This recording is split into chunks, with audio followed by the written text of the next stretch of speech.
자, 옆에 분하고 인사해 주십시오. 큰 은혜 받으십시다. 다시 한번 큰 은혜 받읍시다. 오늘 찬양대가 그냥 얼마나 재밌게 즐겁게 은혜스러운 찬양을 하는지 어느 권사님 계속적으로 이렇게 박수를 치고 계세요. 감사합니다. 이 지구 온난화로 인해서 요즘도 그 한낮의 날씨가 한 20도 정도 되는 것 같아요. 그래서 아직도 단풍이 들지 않은 그런 곳이 있습니다. 지구 온도를 높이는 요인 중에 가장 큰 것은 이산화탄소라고 해요. 근데 이 이산화탄소를 없앨 수 있는 방법이 크게 두 가지인데, 나무를 심으면 이 나무가 광합성 작용을 할 때 이산화탄소를 먹게 됩니다. 그러면 이제 이산화탄소가 없어지게 되는 거죠. 그리고 산소를 내뿜게 되는 거죠.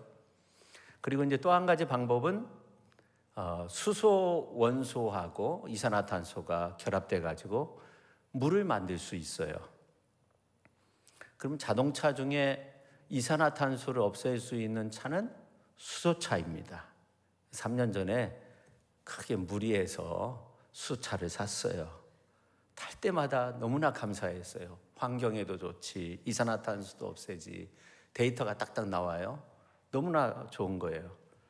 근데 한 2년 6개월 전부터 이 수소 인프라가 멈췄어요. 계속적으로 이제 개발을 해야 되는데, 아무튼 이제 정부 지침이 바뀌어가지고 충전을 하는데 요즘은 한 2시간 정도, 어떤 경우는 3시간도 기다려야 되는 그런 경우가 생겼어요. 그리고 가득 또 채울 수도 없고, 채워봤자 80% 정도 이렇게 채워집니다. 정부 지원이 많아서 수소차를 샀는데 충전하기가 너무나 힘들다 보니까 지나가는 게 차를 보면은, 야, 저 차는 그냥 마음대로 주유하고 어디든지 갈 수 있는데, 그렇게 비교하기 시작한 거예요. 제가 이렇게 살면서 잘한 일도 꽤 있습니다. 꽤 있는데 수소차 사기 참 잘했다 했는데, 비교를 한 다음부터는 이게 차를 타도 별 기쁨이 없어요. 미터만 봐요. 어느 정도 가는가.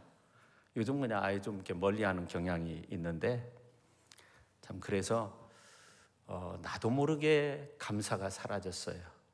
그러면서 생각드는 것이 뭐냐면, 이 비교가 참 무서운 거다. 비교하면서 감사가 사라진 거예요. 비교는 인간이 선택할 수 있는 가장 어리석은 행동이라고 해요. 난 너무나 못생겼어. 난 너무나 부족해. 가진 것이 없어. 상대가 나보다 더 많은 것을 가지고 있는 것 같고, 상대가 나보다 더 많은 사랑을 받는 것 같고, 더 좋은 학벌이 있는 것 같고, 재능이 더 많은 것 같고, 그때부터 감사가 사라지게 되는 겁니다. 그때부터 이제 불행의 늪에 빠지게 되는데, 있거나 없거나 우리는 다른 사람과 비교할 필요가 없어요. 다른 차와 비교할 필요가 없는 거죠. 우리는 이 욥처럼 제로부터 감사해야 됩니다. 그러면 행복한 내 삶을 넘어서 모든 사람들에게 정말 훌륭한 사람이 될 거예요. 욥은 모든 것을 잃어버렸어도 하나님을 향한 사랑과 믿음은 변함이 없었어요. 왜 그렇습니까? 제로부터 감사가 시작되었기 때문에 그렇습니다. 재물을 잃는 것이, 자녀를 잃는 것이, 건강을 잃는 것이, 친구를 잃는 것이, 아내마저 등을 돌린 것이, 그의 순전하고 정직한 신앙을 흔들 수가 없었습니다. 그는 오히려 본래 인간은 아무것도 없는 상태에서, 제로 상태에서 태어났으니까 원점 제로로 돌아가서 시작된다는 이 제로 감사를 가지고 하나님께 영광을 돌려드렸습니다. 그래서 그 엄청난 재난 속에서 이르되 내가 모태에서 알몸으로 나와 싸운즉 또한 알몸으로 그리로 돌아가올지라. 주신 이도 여호와시요 거두신 이도 여호와시오니 여호와의 이름이 찬송을 받으실지니이다 하고, 욥이 어떻게 해요? 욥이 이 모든 일에 욥이 범죄하지 아니하고 하나님을 향해서 원망하지 아니했다고 그렇게 말씀하고 있어요. 성도 여러분, 정말 인생을 비참하게 만드는 것은 가난에서 오는 슬픔도 아니고 실패에서 오는 아픔도 아니고 재능이 모자라서 내뱉는 그런 탄식도 아니에요. 뭔지 아십니까? 가장 큰 비참한 것은 비교로부터 온다는 거예요. 성도 여러분, 정말 인생을 비참하게 만드는 그런 비교하는 그런 삶을 살 필요가 없어요. 우리가 창세기에 있는 말씀을 보면 이 가인이 아벨과 비교하다가 이 아벨을 동생을 죽이게 되잖아요. 그래서 이 가인이 하나님 앞에 분을 품게 되었다고 그렇게 말씀하고 있잖아요. 오늘 우리들이 나의 진솔한 모습을 바라보는 것이 아니라 남을 바라보고 살면 절대로 행복할 수가 없어요. 오늘 우리는 비교의식에 사로잡힐 때마다 하나님께로부터 들려오는 소리를 들어야 돼요. 얘야, 너는 나의 사랑받는 자녀야. 실제로 그래. 너는 내가 만든 최고의 걸작품이야. 얘야, 너는 나의 축복이야. 너는 나의 택한 백성, 나의 기쁨, 나의 사랑, 나의 전부야. 그런 주님의 음성을 들을 수 있어야 돼요. 그리고 오늘 이제 이러한 고백을 먼저 나 자신을 향해서 할 수 있어야 돼요. 누가 뭐라고 해도 주님이 나를 그렇게 보시고 그렇게 인정해 주세요. 얘야, 너는 나의 사랑받는 자녀야. 실제로 그래. 주님이 만든 최고의 걸작품이 바로 나야. 나 자신을 향해서 그렇게 말하는 거예요. 얘야, 너는 축복이야. 하나님의 은혜 가운데 선택받은 하나님의 사람이야. 하나님의 신부야. 하나님의 사람이야. 주님이 그렇게 나를 향해서 말씀하셔. 그렇게 나를 향해서 계속적으로 말할 수 있어야 합니다. 그리고 우리가 십자가의 사랑으로 주님의 사랑을 받았으니까 주변 사람들을 향해서도 그렇게 말할 수 있어야 돼요. 이 십자가의 사랑이 수직적인 사랑, 수평적인 사랑이잖아요. 우리가 십자가를 바라보면 그 모습을 볼 수가 있잖아요. 그래서 우리는 이웃을 향해서 당신은 너무나 멋지십니다. 훌륭하십니다. 요즘 예뻐지셨습니다. 요즘 살 빠지셨습니다. 나는 당신 한 분으로 충분합니다. 최고로 멋진 분이십니다. 당신이 있으므로 내가 기쁩니다. 그리고 이런 말까지 해야 돼요. 한번 해보세요. 실제로 그래요. 그 말까지 해야 돼요. 자, 한번 옆에 분한테 당신이 있어서 내가 정말 기쁩니다. 실제로 그래요. 그렇게까지 해야 돼요. 그럼 우리 인생은 정말 이 행복의 문은 열 수 있는 그 열쇠를 가질 수 있어요. 그 감사의 모습으로 우리의 삶이 바뀌어지게 될 거예요. 감사하는 인생이 되는 거예요. 지금까지 상영된 영화 가운데 오스카상이라고 하죠. 아카데미상을 가장 많이 받은 영화는 3개가 있는데 11개 부분에서 상을 받았다고 해요. 배너, 그 다음에 타이타닉, 그 다음에 반지의 제왕, 이 3개 영화인데, 그러면 음악 부분 가운데, 그러니까 음악 영화 가운데 아카데미 오스카상 8개 부분을 받은 영화가 있는데 아마데우스라고 해요. 이 아마데우스에 보면 모차르트 이야기가 나오죠. 아주 유명한 인물이잖아요. 근데 이 모차르트만 나오는 것이 아니라 살리엘리라는 사람이 나오는데 당시에 최고의 음악가였습니다. 근데 이 최고의 음악가였는데 모차르트가 나타나기 전까지는 참 좋았는데 이 모차르트가 등장하면서 자신의 음악을 모차르트와 비교하기 시작한 거예요. 그러면서 그의 인생은 아주 불행의 늪에 빠지게 됩니다. 정말 화나게 만드는 것이 있었는데, 이 모차르트는 막 재밌게 놀고 술 마시고 여성들을 만나고 막 그렇게 재밌게 지내고 술 취해서 작곡을 하는 것 같은데, 자신은 밤새워서 막 열정을 다해 작곡을 했는데 이게 모차르트 곡과 비교가 안 되는 거예요. 더 화나게 만드는 것이 있었어요. 뭔지 아세요? 그것은 자신을 아주 비참하게 만드는 건데, 자신이 이 모차르트의 천재성을 볼 수 있는 눈을 가지고 있었어요. 그 안목이 있는데 모차르트의 그 천재성이 자기에게는 없었던 거예요. 절규하죠. 하나님, 왜 저에게는 천재를 알아볼 수 있는 능력만 주시고 왜 모차르트와 같이 그 천재적인 작곡 능력은 주시지 않습니까?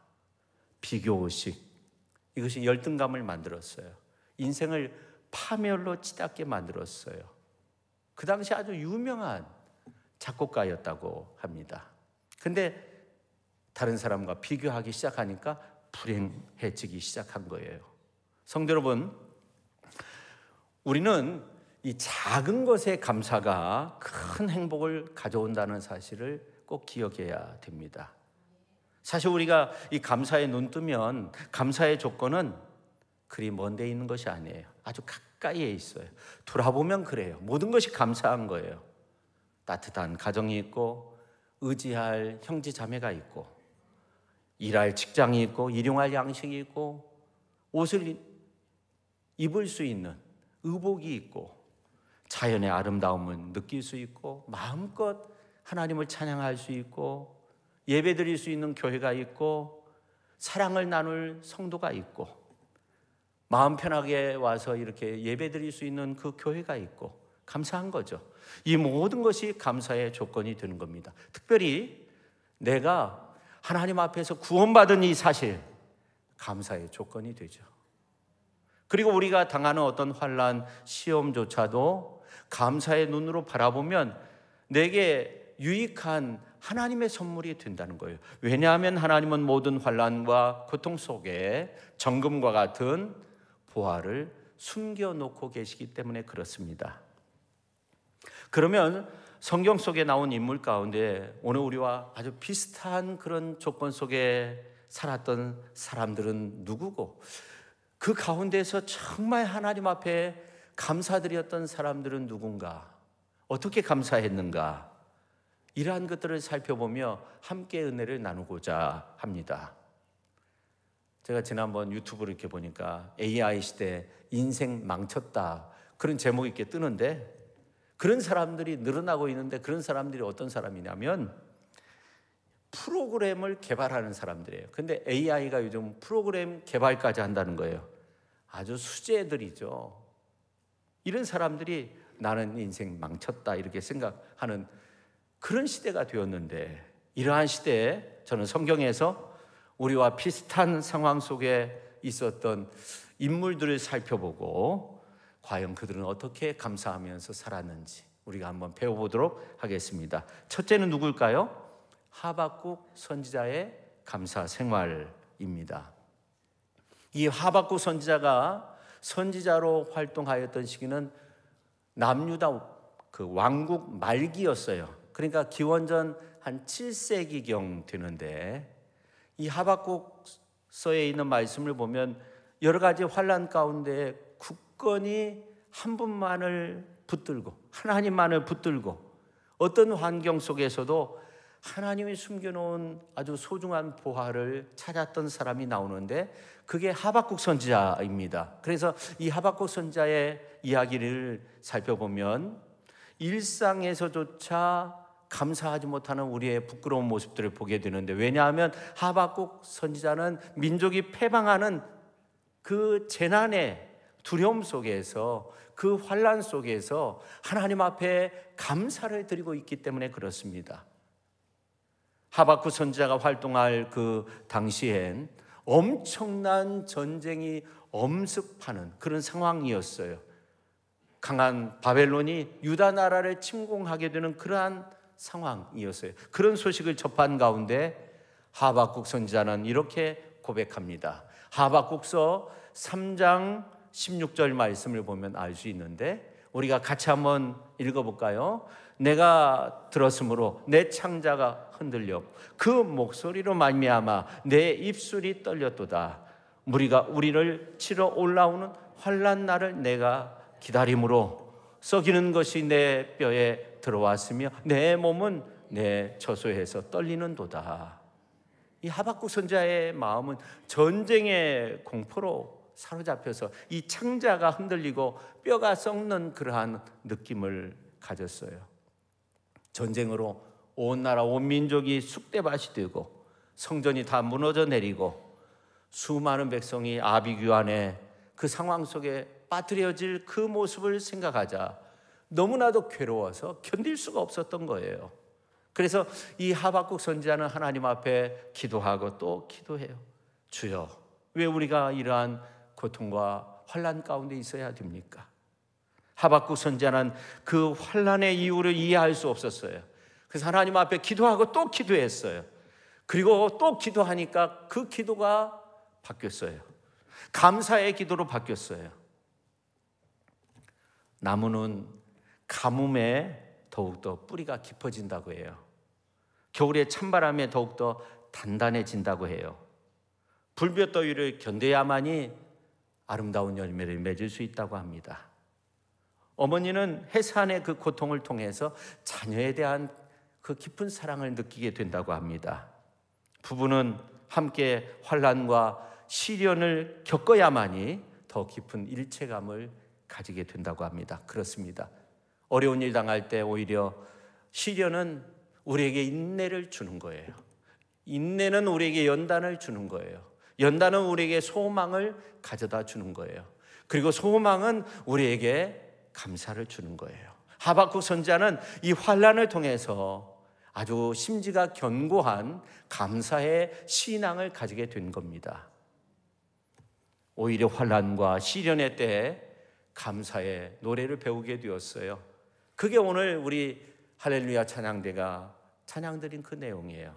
비록 무화과 나무가 무성하지 못하며 포도나무에 열매가 없으며 감람나무에 소출이 없으며 밭에 먹을 것이 없으며 우리의 양이 없으며 외양간에 소가 없을지라도 나는 여호와로 말미암아 즐거워하며 나의 구원의 하나님으로 말미암아 기뻐하리로다 하는 겁니다. 그는 무화과 나무에 열매가 없을지라도 포도나무에 열매가 없을지라도 감람나무에 열매가 없을지라도 밭에 식물이 없을지라도 우리의 양이 없을지라도 외양간에 소가 없을지라도 자신의 상황을 말하면서 하나님 앞에 감사 찬양을 드리고 있었던 겁니다. 풍족한 추수를 기대하고 있는데 태풍이 몰아쳐서 소와 양까지 다 떠내려간 거예요. 양과 소는 없는 것은 물론이고 하나님 앞에 제사 드릴 수도 없는 최악의 상황이 온 거예요.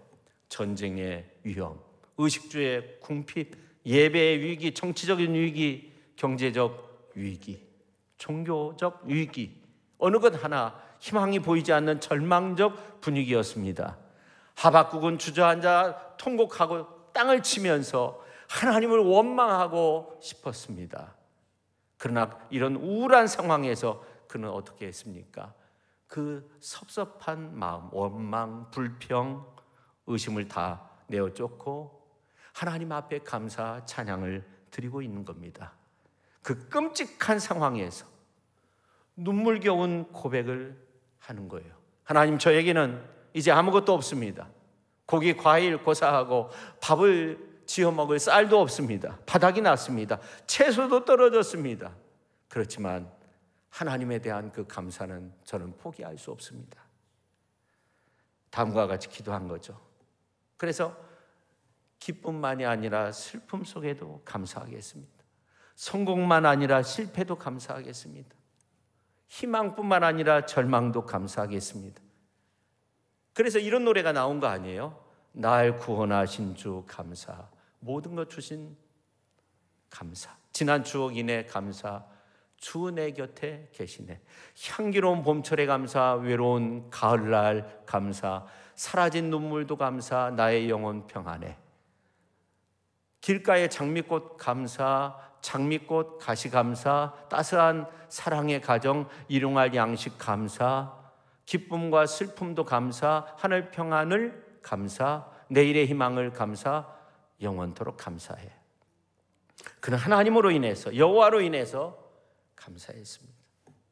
감사 생활은 하나님으로 인해서 감사하는 거죠. 나에게 아무것이 없어도 여호와로 인해서 눈물의 감사를 드리는 거죠.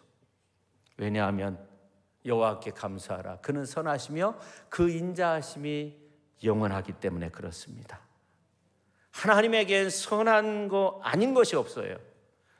하나님은 완전한 선, 완전한 구원, 완전한 축복, 하나님의 방법에 의해서 우리를 선한 길로 그렇게 인도하여 주시는 줄로 믿습니다. 그래서 향기로운 봄철의 감사, 외로운 가을날 감사, 사라진 눈물도 감사, 언제나 나의 영혼 평안해, 이런 감사로 가득한 인생길을 걸어가실 수 있기를 주님의 이름으로 축원합니다. 그 다음에 두 번째, 이 청교도들의 감사 생활이에요.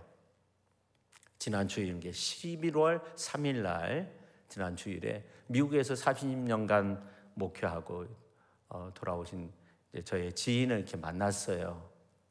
근데 목사님이셨는데 그런 말이에요. 트럼프가 이번에 월등하게 당선될 거라고. 당선되면 지구가 더 평안해질 거라고. 한국도 더 평안해질 수 있다는 거예요. 왜냐하면 이 사람은 돈밖에 모르니까 무작정 싸우지는 않는다는 거예요. 돈만 주면 된다는 거예요. 그리고 지금 우크라이나, 러시아는 그전에 같은 구소련이었는데 지네들끼리 지금 싸우고 있는 거고, 이제 더 이상 싸우지 않으면 좋겠다는 거예요. 더 많은 사람들이 막 거기에 참전하고 막 뛰어들어서 엄청난 피해가 날 수도 있잖아요. 그래서 이 미국인들의 선택을 존중해 주어야 한다. 트럼프가 이길 것을 확신했는데 정말 트럼프가 확실하게 승리했죠. 아무튼 저는 이 지구상에서 사람 죽이는 전쟁은 좀 그쳤으면 좋겠다, 그런 생각을 해요. 여러분, 이 미국이라는 나라가 청교도들에 의해서 세워졌잖아요. 신앙의 자유를 위해서 지금으로부터 404년 전에 모든 위협을 불사하고 메이플라워호를 타고, 그 배의 무게가 180톤밖에 되지 않았다고 해요. 거기에 146명이 타고 신대륙에 와서 겨울 크리스마스 다음 날 1620년 12월 26일에 이제 미국 동부 플리머스 해안에 상륙하게 되죠. 추운 겨울에 영양실조로 죽게 되고 전염병까지 돌아서 수많은 사람의 목숨을 잃었어요. 그들은 기후 환경을 잘 몰라가지고 농사를 졌는데 완전히 실패했어요. 굶주림에 시달렸어요. 극심한 추위에 고통을 당했어요. 그러나 그들은 하나님을 붙들고 하나님 앞에 감사하잖아요. 이런 가운데 이제 그 인디언 추장 사머세트라는 사람이 씨앗을 가져와서 농사 짓는 법을 알려줘서 농사를 졌는데 조그마한 수확을 얻었어요. 옥수수, 호박, 감자, 이거 얻어가지고 하나님 앞에 감사를 드리는 거예요. 인디언들 초대해서 이제 칠면조 이제 그 잡아가지고 함께 요리를 해서 하나님 앞에 감사를 드리게 되는데, 그래서 이 신대륙에 도착한 후 3년이 지나서 윌리엄 브래드퍼드라는 주지사가 있었는데 감사절을 제정하는데 그 공포의 내용이 뭐냐면, 위대하신 하나님께서 우리에게 풍부한 수확을 주셨습니다. 무엇보다도 우리는 양심에 따라 자유롭게 하나님께 예배할 수 있게 되었습니다. 나는 모든 순례자들에게 선포합니다. 주 1623년 11월 29일 목요일 오전 9시부터 12시까지 모두 다 모여서, 어린아이 할 것 없이 다 모여서 목사님 말씀 듣고 이 모든 축복을 주신 전능하신 하나님께 감사의 예배를 드립시다. 그렇게 선포해가지고 추수감사절이 시작됐다고 합니다. 맨 처음 감사 예배 드릴 때 황무지 벌판에 있었을 때죠. 풍성한 수확이 있어서가 아니에요. 그냥 옥수수 몇 개, 감자 몇 개로 그렇게 하나님 앞에 감사 드렸어요. 근데 그 감사로 축복의 문을 열은 거잖아요. 황무지에 씨를 뿌리게 하신 하나님, 열매를 거두게 하신 하나님, 심한 추위와 싸워서 그래도 죽지 않게 지켜주신 하나님, 통나무 집을 주신 그 하나님께 감사를 드린 거예요. 이런 말이 있죠. 노래는 부를 때까지 노래가 아니며 종은 울릴 때까지 종이 아니고 사랑은 표현할 때까지 사랑이 아니며 축복은 감사할 때까지 축복이 아니다. 여러분, 기쁨의 감사의 노래, 또 감사의 믿음으로 여러분의 앞길을 활짝 열어갈 수 있기를, 축복의 문을 열어갈 수 있기를 예수님의 이름으로 축원합니다. 그 다음에 이제 마지막으로 세 번째, 다윗의 감사를 빼놓을 수가 없어요. 이 다윗은 지금으로부터 3000년 전에 활동했던 사람이에요. 상당히 오래됐죠. 근데 성경 인물 가운데 최고의 인물 하면 저는 다윗이라고 생각해요. 왜냐하면 이 다윗의 감사의 시가 성경에 너무나도 많이 나오는 거예요. 모든 상황 속에서 감사했어요. 비가 오나 눈이 오나 번개가 쳐도 좋은 날씨가 되어도 언제나 하나님 앞에 전천후에 감사를 드렸어요.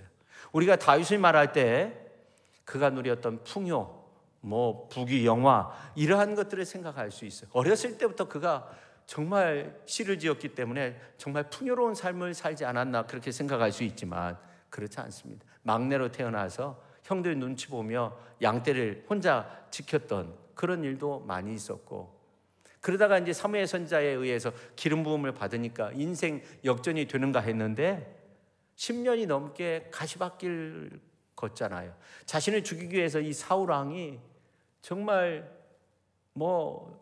엄청나게 쫓아오죠. 그래서 아둘람, 동굴, 황무지, 숲속, 이웃나라까지 미친 척하면서 위기의 상황을 모면하기도 하고,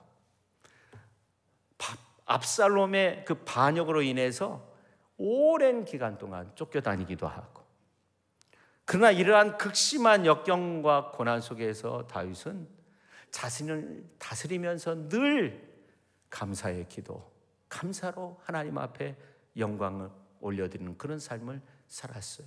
그래서 그가 그 최악의 순간에도 하나님 앞에 감사의 시를 쓰게 되는데, 그 내용들이 이제 시편에 다 나오는데 참 놀라운 것은 그 100편 4절에 보면 감사함으로 그의 문에 들어가며 찬송함으로 그의 궁정에 들어가서 그에게 감사하며 그의 이름을 송축할지어다, 그렇게 말씀하고 있고, 시편 106편 1절, 107편 1절, 118편 1절, 29절, 136편 1절, 역대상 16장 34절, 이러한 말씀들을 보면 글자 하나 틀리지 않고 여호와께 감사하라, 그는 선하시며 그의 인자하심이 영원하미로다, 그렇게 노래하고 있어요.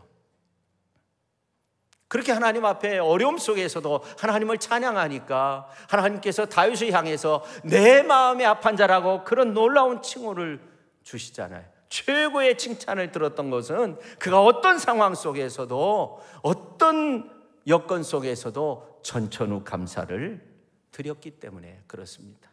그런 마음의 자세가 있으니까 하나님께서 보실 때 너는 내 마음에 합한 자라고 그렇게 말을 한 거예요.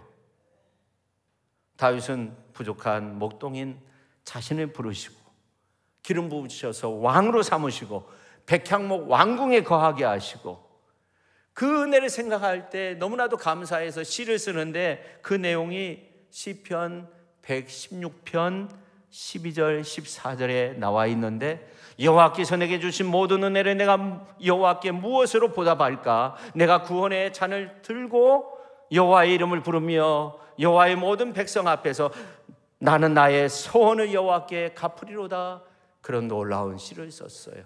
그리고 생각해낸 것이 있어요. 그게 뭐냐면 법궤라는 거예요. 그래서 하나님의 법궤, 하나님의 말씀이죠. 하나님의 말씀을 다윗성으로 모셔야 되겠다, 내가 사는 궁정이 있는 곳에 모셔야 되겠다. 그래서 오벳 에돔에서 예루살렘 성으로 다윗성으로 그 법궤를 옮길 때 기쁨을 감추지 않고 감사의 춤을 덩실덩실 추잖아요. 바지춤이 내려가는지도 모르고 그렇게 감사의 춤을 추잖아요. 그러니까 이 다윗의 감사의 절대 기준은 뭐냐면 왕의 신분에서 종의 신분으로, 왕의 신분에서 어린아이처럼 자신의 위치를 끌어내려서 감사의 방법을 자신의 몸에 익힌 거죠. 그래서 삶의 어떤 기상 조건 속에서도 언제나 하나님 앞에 감사드리는 그런 삶을 사는 거예요. 비가 와도, 눈이 와도, 천둥이 쳐도, 맑은 날도, 추운 날도, 더운 날도 언제나 감사로 제사를 드리니까 야훼 하나님께서 내 마음에 합한 자라, 그렇게 그런 칭찬을 하신 거예요. 여러분, 어렵고 힘들지만 감사하다 보니까 무엇이든지 무슨 일이든지 감사가 되는 하박국 선지자의 감사 생활, 그리고 감사로 축복의 문을 여는 청교도의 감사 생활, 그리고 전천후의 감사로서 정말 다윗과 같은 그런 감사 생활로 우리가 본받아서 정말 하나님 앞에 영광이 되는 우리 모두가 될 수 있기를 예수님의 이름으로 축원합니다. 오늘 에베소서 5장 4절에 보니까 누추함과 어리석은 말이나 희롱의 말이 마땅치 아니하니 오히려 감사의 말을 하라, 그렇게 말씀하고 있습니다. 같은 입에서 나오는 말이라도 장미꽃 향기 그런 말이 있는가 하면 장미꽃 가시처럼 상대방을 찌르는, 상처를 주는 그런 말을 할 때가 있어요. 그래서 말로서 서로 상처받고 상처 주고 그러면서 지내는 사람들도 많이 있어요. 내가 신음하면서도 그렇게 상처를 주면서. 근데 여러분, 이 노예가 자신의 입에서 나온 그 실로 집을 짓고 살잖아요. 사람도 마찬가지로 자신의 입에서 나온 말로 자신의 인생을 경영하게 된다고 합니다. 프랑스 스코벨 쉰이라는 사람이 이런 말을 했어요. 남에게 준 것은 언젠가는 반드시 되돌려 받는다. 삶은 부메랑이다.